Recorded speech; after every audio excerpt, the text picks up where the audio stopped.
ได้หนอใจสาวลาวจะหวนคืนมา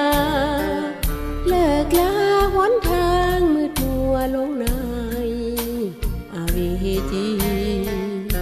จงคิดให้ดีเถิดนะชีวิตเกิดมานั้นมีค่าพระเจ้าสร้างเข้ามาปางให้ทำดีเสิร์ตัดสินใจ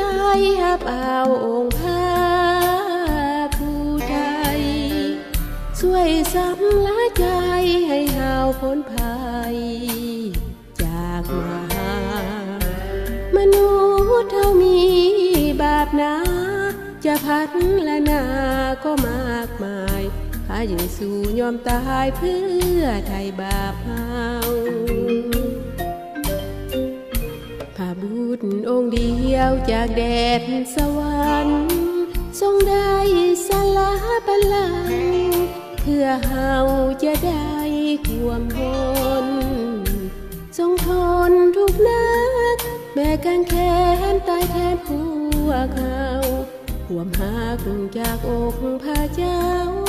พวกเขาจงได้จดจำพระเจ้าหา